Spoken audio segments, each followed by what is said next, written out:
CD foundation का जो 11th day foundation है, that is really great initiative जिसमें एजिंग को, डिग्निटी को, कल्चर, ट्रैवल, वेलनेस के साथ जोड़ा जा रहा है। क्योंकि एजिंग के साथ साथ जो मेमोरी इशू होती है, मूड इशू होती है, मसल घट जाती है, ओवरऑल हैप्पीनेस बहुत कम हो जाती है। इसमें एजिंग पीपल, इवन विदेश में लोग तो बहुत करते हैं, एजिंग 60 के बाद लोग ज़्यादा ट्रैवल करते हैं। So travel with a proper wellness concept को अगर इंटीग्रेट किया जाए, that is going to be a great initiative where so I congratulate CD Foundation and the whole team.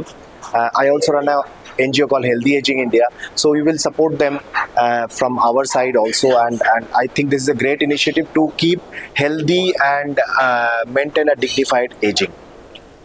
Sir, क्या आपको लगता है कि जैसे डिमेंशिया के लिए आपने बताया कि बड़ा मार्केट है, सीडी फाउंडेशन क्या उसमें इनिशिएटिव ले रहा है आप लोग के साथ? हाँ ज़रूर, क्योंकि मैंने जैसे कहा कि एक डिमेंशिया पेशेंट को आप चुपचाप घर में बैठा के रखोगे तो कैसे रहेगा, और उनको हम लेके कहीं घुमाए तो कैसे रहेगा। तो आंसर इज, अगर उनको हम लेके घुमाते हैं, क्योंकि डिमेंशिया का एक कंपोनेंट है सोशल कॉग्निशन। सोशल कॉग्निशन मतलब आप बाहर जाओ, लोगों से मिलो, उनसे इंटरेक्ट करो तो आपका ब्रेन स्टिमुलेट करेगा। इसे न्यूरोप्लास्टिसिटी बोलते हैं। तो जब भी हम कोई भी सीनियर सिटीजन को बाहर ले जाएंगे, घुमाएंगे, नया नया चीज़ दिखाएंगे, नया नया चीज़ सिखाएंगे, घूमने का मतलब वही होता है, और वो भी आनंद के साथ, हेल्थ के साथ, तो definitely that will help to curb lot of percentage of dementia. It will even prevent dementia for elderly people. एक दूसरे को जानना, पीपल टू पीपल कनेक्शन सबसे ज़्यादा ज़रूरी है किसी देश को समझने, किसी देश के साथ बिजनेस करने के लिए। आप किसी के साथ क्या काम करेंगे जब उनके बारे में नहीं जानते? उनका खाना समझिए, उनका लोग समझिए, उनका कल्चर समझिए, उनकी सेंसिटिविटी समझिए, तभी आप उनके साथ काम कर पाएंगे, बिजनेस कर पाएंगे। मैम, ये जो आप करते हैं, ये करने की प्रेरणा आपको कैसे मिली और कैसे आप 11 साल का सफर आप कर रहे हैं? देखिए, जब हम दूसरे देश जाते हैं तो हमारे परसेप्शन बदलते हैं। मैंने बहुत सारे देशों में काम किया है। मैं वो हूँ जिसने काबुल में जाके इंडियन फैशन शो किया है। मुझे बताया गया था कि पॉसिबल ही नहीं है।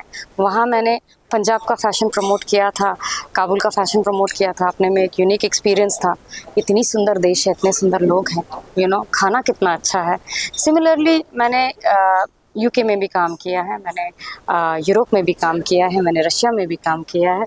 हर देश का एक यूनिक तरीका होता है काम करने का, एक यूनिक तरीका होता है उनको अपने आप को एक्सप्रेस करने का।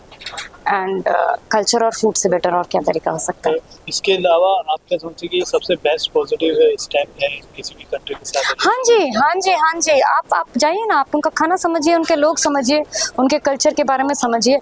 किसी को कोई इंटरेस्ट नहीं है जियो पॉलिटिक्स में, आम आदमी को सबको जीना है। जिंदगी डिफिकल्ट है, सब अच्छा चाहते हैं। हमारे अपने देश में भी सब अच्छा ही चाहते हैं, सबके साथ मिलके काम करना चाहते हैं। ऑलरेडी जिंदगी बहुत मुश्किल है, किसी को टाइम नहीं है झगड़ा करने का, तो झगड़ा ना ही करे तो अच्छा है।